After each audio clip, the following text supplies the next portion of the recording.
England are the first European nation to book a place at the World Cup. Is it wrong to be optimistic about their chances under Thomas Tuchel? Also, Messi and Ronaldo continue to break more international records. And hear why Suriname's players played the ultimate reverse Uno on Panamese Ultras. My name's Sammy James. This is First Up Football.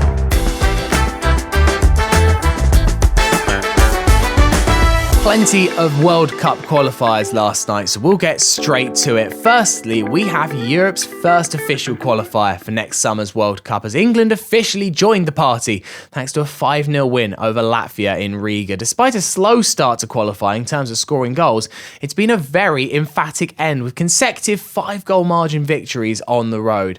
Now, after last Thursday's friendly win over Wales, Thomas Tuchel criticised England fans for the lack of atmosphere at Wembley, and therefore the travelling England fans in Latvia sung this song for their coach. We'll sing when we want, we'll sing when we want, Thomas Tuchel, we'll sing when we want. Yeah, despite that probably ill-advised comment criticising the fans, Tuchel is really starting to make this England team click with not just a strong starting 11, he also has players coming off the bench such as Ebery Eze and Jared Bowen who look determined to make an impact. Former England defender Conor Cody was on BBC 5 Live and he said that Tuchel is building a great team ethic. And they've shown tonight that they're a team. Players coming off the bench to perform, players coming off the bench knowing full well they've got to perform.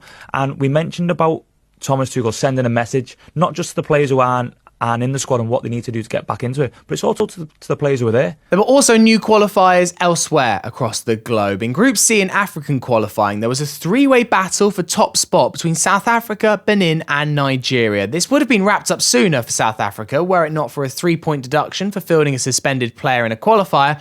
But despite that setback, Bafana still managed to get the job done. 2026, here we come!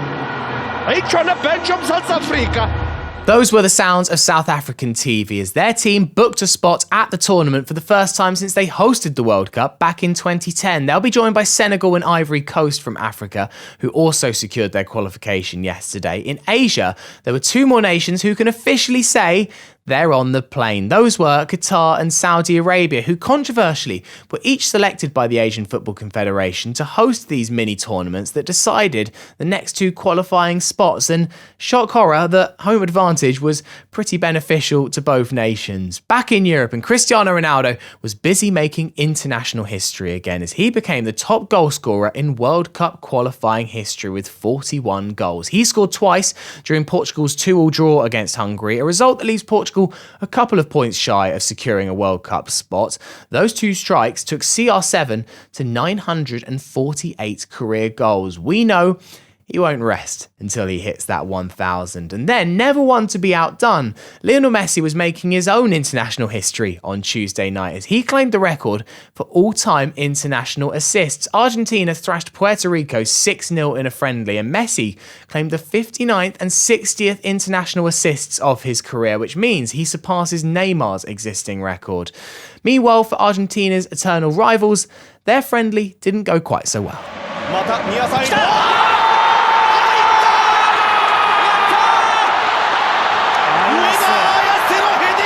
That is the sound of some ecstatic Japanese commentators as their nation recovered from 2-0 down against Brazil to win 3-2 in Chobu. Japan are always dangerous at the World Cup, and I think this result proves once again they're a team you don't want in the draw. Then over in Colorado, the US men's national team continued their recent uptick in form as they beat Australia 2-1 thanks to a Haji Wright brace. It was an experimental lineup for Poch, and Christian Pulisic had to go off early with an injury scare, but things do seem to be improving for the team. The battle for the starting role up front is particularly interesting, with both Flo Balogun and Haji Wright laying down their case as to why it should be them. Let's catch up on some of Wednesday's other headlines. We'll begin with the fact that the Sweden men's national team have sacked head coach Jon Dahl Tomasson after picking up just 1 point from 4 World Cup qualifying games. Sweden technically can qualify still for the World Cup, but it would take a minor miracle in terms of results in order for them to do so. And given the fact that this Swedish team contains 2 of the world's very best strikers, Alexander Isak and Viktor Gyökeres, plus a host of top-flight players from across Europe, they really should be doing an awful lot better. Former West Ham boss Graham Potter has thrown his hat into the ring for that vacant job. And speaking of world-class strikers, Barcelona look like they'll be missing theirs for a while as the club confirms that Robert Lewandowski will be out for weeks, meaning that he'll likely miss El Clasico at the end of the month. Barca gave a very detailed description of Robert's injury, saying that it's a muscle tear in the biceps femoris of his left thigh. Sounds nasty. And next, do you have a group stage tournament format that needs a bit of a shake-up? Well, if you do what UEFA love to do and hit the Swiss model button. Oh, I like that. Should we try that again?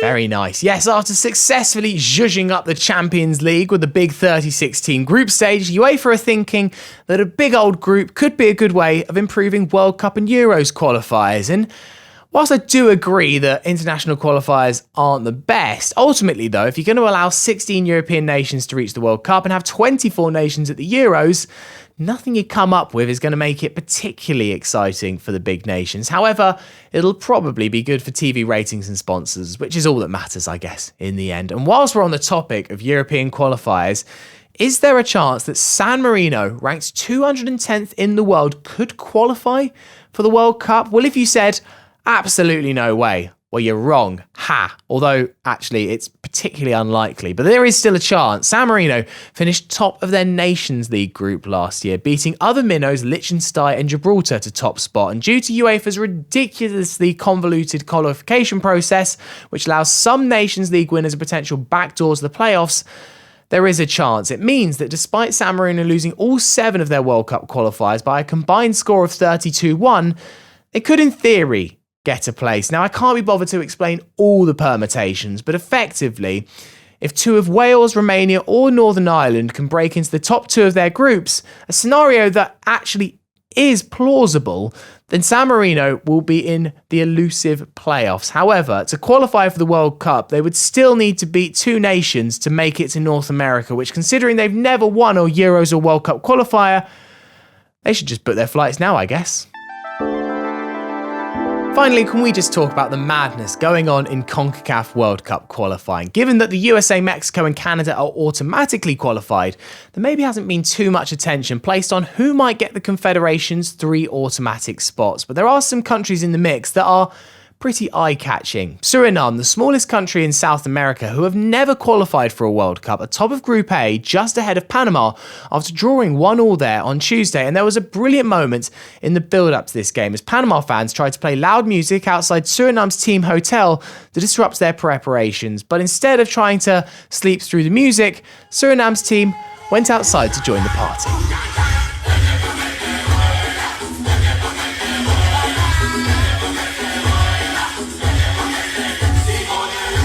I mean, you could argue that this was still disruptive to the Suriname team, but at least they had fun along the way. Also in CONCACAF nuttiness, the Caribbean island of Curacao, that has a population of just 156,000, are only 1 point behind Jamaica in Group B. Still 2 games to go, but it definitely feels like some matches to keep an eye on during the November international break. That's it for First Up Football today. We'll be back tomorrow.